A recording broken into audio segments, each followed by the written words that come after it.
កាលពីព្រេងនាយនៅបឹងទន្លេសាបដ៏ធំល្វឹងល្វើយមានមច្ឆាជាច្រើនរស់នៅជាមួយគ្នាក្នុងចំណោមនោះមានត្រីរៀលតូចមួយដែលមានចិត្តក្លាហាន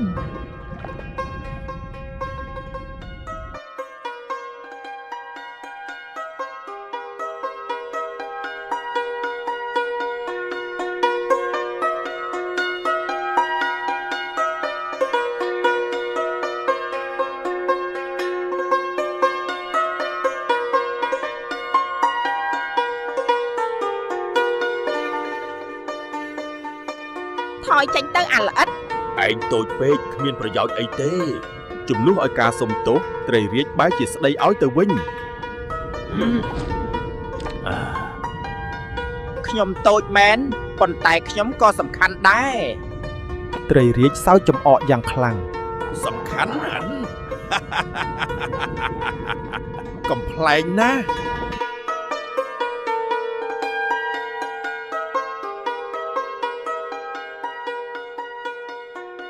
កុំខ្វល់ពីគាត់អីត្រីរៀលពួកយើងដឹងថាឯងល្អ ត្រីរៀលមិនអស់សង្ឃឹមទេគេជឿជាក់លើខ្លួនឯងរដូវប្រាំងចូលមកដល់ទឹកបឹងទន្លេសាបចាប់ផ្ដើមស្រកចុះយ៉ាងលឿនទឹកកាន់តែរាក់ទៅធ្វើឲ្យត្រីធំពិបាកហែលអាហារដ៏ឆ្ងាញ់ដោយលោភលន់នឹងចំណីត្រីរាជបានដេញតាមចាប់សត្វល្អិតមួយគាត់បានហែលចូលទៅក្នុងខុបទឹកដែលរាក់ខ្លាំងដោយមិនបានចាប់អារម្មណ៍ភ្លាមនោះគាត់ក៏ជាប់គាំងនៅក្នុងភក់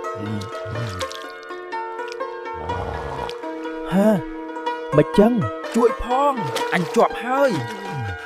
គាត់ខំប្រឹងរបូចបំរាស់ប៉ុន្តែកាន់តែរបូចកាន់តែលិចជ្រៅទៅក្នុងភក់ ត្រីរាជដ៏ធំមហិមាឥឡូវនេះអស់កម្លាំងនិងអស់សង្ឃឹម ត្រីរៀលដែលនៅក្បែរនោះបានឮសំឡេងចលាចលមានរឿងអីហ្នឹងគេក៏ហៅទៅមើល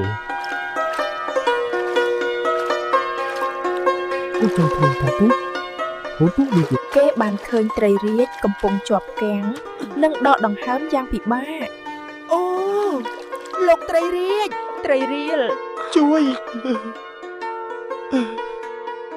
អញផងអញដកដង្ហើមមិនរួចទេត្រីរៀលព្យាយាមរុញត្រីរាជប៉ុន្តែគេតូចពេកត្រីរៀលដឹងថាគេម្នាក់ឯងមិនអាចជួយបានទេប៉ុន្តែគេមានគំនិតមួយ ខ្ញុំត្រូវការជំនួយ អ្នកទាំងអស់គ្នាត្រីរាជកំពុងមានគ្រោះថ្នាក់យើងត្រូវទៅជួយគាត់ប៉ុន្តែគាត់ចិត្តអាក្រក់ណាស់ហើយគាត់ធំណាស់ពួកយើងមិនអាចជួយបានទេយើងម្នាក់ឯងតូចមែនប៉ុន្តែបើយើងរួមគ្នាយើងនឹងមានកម្លាំងសាមគ្គីជាកម្លាំង ធ្វើតាមត្រីរៀល ពួកត្រីតូចត្រួចក៏យល់ព្រមហើយប្រមូលភាពក្លាហានពួកគេបានប្រមូលផ្ដុំគ្នាជាវងធំមួយ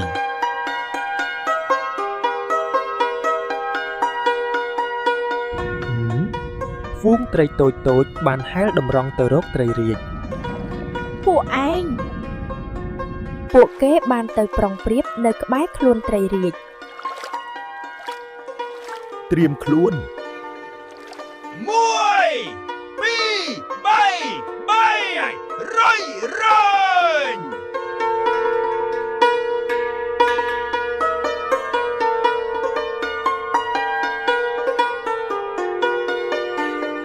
ខ្លួនដ៏ធំរបស់ត្រីរាជចាប់ផ្ដើមរង្គើអូអញកម្រើកបានហើយ ម្ដងទៀតកុំឈប់ ទីបំផុតត្រីរាជក៏បានរួចផុតពីភក់ហើយចូលទៅក្នុងទឹកជ្រៅវិញ គាត់មានសុវត្ថិភាពហើយ